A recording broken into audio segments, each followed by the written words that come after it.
السلام عليكم ورحمة الله وبركاته، ازيكم عاملين إيه؟ يا رب تكونوا بخير. طبعا نادي الزمالك خلاص بيعلن عن بدء العمل في استاد اكتوبر، واستاد اكتوبر ده يبقى هينقل نادي الزمالك نقلة جامدة. نادي الزمالك طبعا خلاص الاستاد اترسم واتحدد، وكمان الملعب اتسع لأكتر من 40,000 متفرج، ومول تجاري. المول التجاري هيخلص مسافة سنة.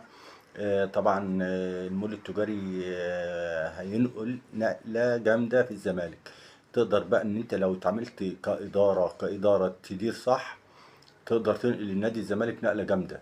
تنقل نادي الزمالك نقلة جامدة بقى في البطولات واللعيبة والأجهزة الفنية وصالات الألعاب، وتبقى حاجة كده أوروبية. طبعا مساحته 130 فدان. رجل الأعمال محمود الجمال متبرع بكل حاجة. بدأت فعلا اللوادر تشتغل، وبدأوا يشتغلوا بالفعل. بالفعل بدأوا يشتغلوا، وهجيب لكم صور منها. فإن شاء الله ما تنسوش اللايك والاشتراك في القناة. كمان بدأ الأهلي الزمالك بقى يدخل في مفاوضات جامدة مع كوتيسا بعد ما الأهلي انسحب بقى بعد صفقة زيزو وفي بن رمضان. وكمان خلاص بولينا واللاعب البركاوي كريم البركاوي.